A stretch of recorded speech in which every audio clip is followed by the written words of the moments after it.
Cool, wrong. Alrighty, so the deal is we're feeding 5 people on a skate trip, very low budget. 5 people, $5. Well, 4 people, $5 each, is $20. So I'm feeding 5 people because I'm the cook, and the cook never has to pay. That's right. So here we go. First you need protein. Now protein is very important because protein is what the body needs, and it will fill you up more so than some fried chips or a bag of crisps or lollies or whatever. So adding protein to any meal is going to be like, it's going to fill you up. Secondly, pasta, carbohydrates, slow releasing energy, very good for skate trips. Eat this at night, the next day you skate all day because this stuff is stored in the body, slow releasing, you skate all day. Add that one in. Then vegetables, the veggie group, you need to have veggies in there. Vegetables have vitamins, minerals, all those stuff that make everything flow nice and tasty. So we've got protein, carbohydrates, vegetables. And then to that, you've got to add, you know, your flavors. So you need, very simple, very cheap, just grab any sort of pasta sauce. This contains a bit of the garlic, onion, tomato, oregano, herbs or so. That's very good. This is a very good one, very cheap, cream corn. This is like a sauce as well. That's basically sauce in a can. Instead of just looking at it as like, oh, that's just some shitty cream corn, you add this with all this and it just makes it taste better. This is like sweet. This has got the salt and sweet as well. Then your seasoning, which is your salt. So salt, sweet. You got your vegetables that don't have any seasoning at all, your steak, and then your pasta. Then obviously you need some medium to cook all this in. So the meat has a bit of fat on it. You can use that to, you know, to fry up in, but we'll use a bit of butter, extra flavor. It's going to make all these vegetables taste good. And to finish it all off, cream. This will bring all these flavors, everything together, and just be like a big saucy tasty pasta that's just going to fill the belly, and just done deal. Alright, so cooking pasta, first thing, you need to get water on. Instantly, that's the first thing you do. So we get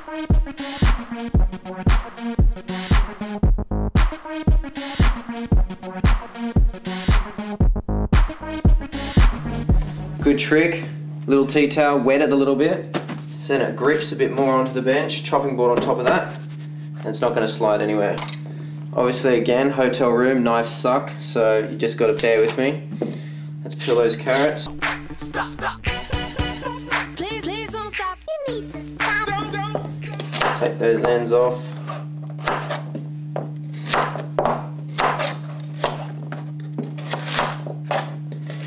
You don't have to cut it any sort of way, but just in half, in quarters,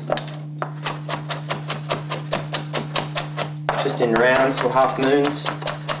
Best to cut it in half because then it doesn't roll anywhere. Chuck those away. Okay.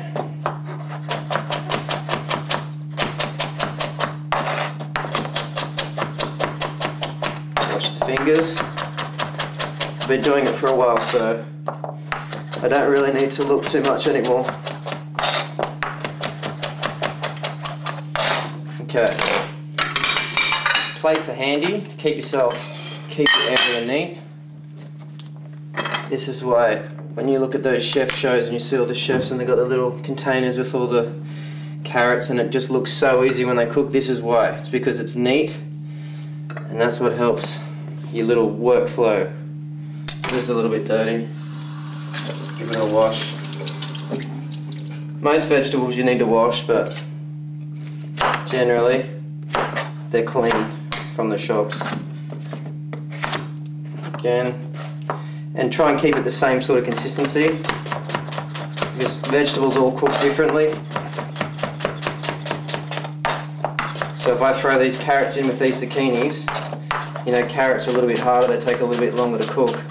These are going to turn to slop, so you cut them the same size, put the carrots in first, then you throw the zucchinis in a little bit after the carrots have cooked, and they cook exactly the same. Okay, always save the onion till last. Why? Because you're going to get the cries if you cut that first. So always save onion, garlic, leek, anything in the onion group. Get those seeds out.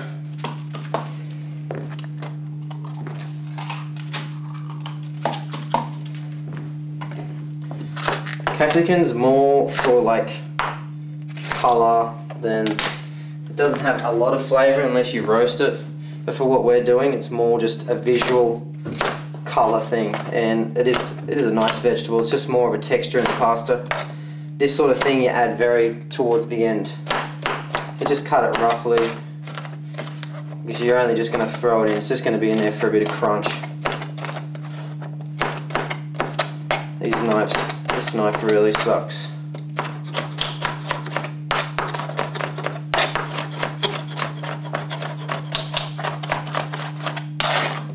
Okay.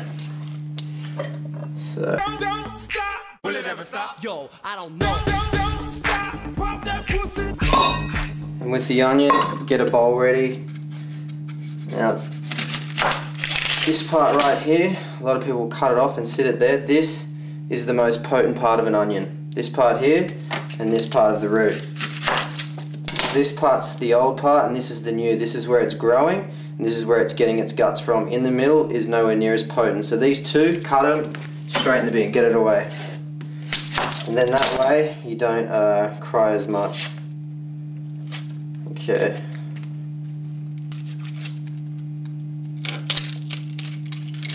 Pull that shit off.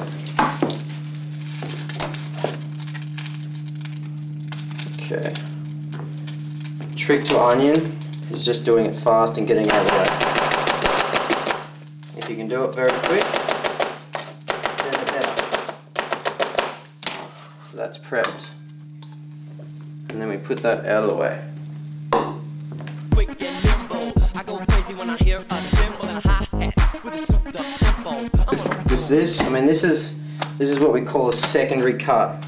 Secondary cut of meat because it's a joint, it's a muscle that's used a lot more. This is near the rump, so it's near the leg, so it gets a lot more movement, which means it's stronger, it's tougher, you have to cook it for longer. But a trick to this,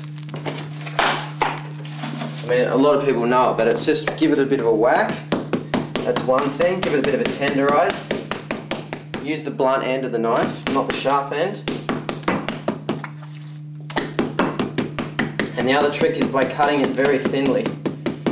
And most Asian, you go to Thai restaurants, Chinese restaurants, any of those places, they're using cheap meat, but they're preparing it thinly. They cut it thinly, they cut it long, and you think it's a nice piece of meat, but really, they've just done this. Or they've marinated, you put a marinade on steak, it tenderizes it. So now we want to get that fat off. Fat is flavor. So let's cut that fat off. This is another trick. Any excess fat it has, you want to use that. And by using that, it's called rendering, which means you actually cut this fat up, you put it in the pan before you put the meat in.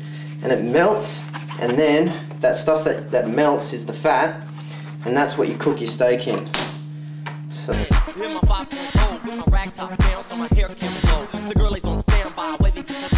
Now the next step is, for a good pasta, like I said before, is colour. Getting colour on anything. Colour on meat, colour on vegetables. Colour is when you start to caramelize whatever it is in the pan. So if it's onion, you're caramelizing the natural sugars. If it's meat, you're caramelizing the fat, the flavour of the meat. So that's how you make a nice flavoured. Okay, so this is getting hot now. I can see it's starting to smoke a bit. So that's when you add your fat in. Just give it a bit of a chopping, like zigzags through it, because you want to pull the whole piece out. You don't want all that fat in. So if you just checker it, little slips in it, like you're sort of spiking a sausage on a barbecue, and just put that in. And sooner or later, the fat's just going to weep out of that. You need to get some fan on. No, I just drove, I kept on pursuing to the next stop. I bust a left and I'm heading to the next block. The block was dead.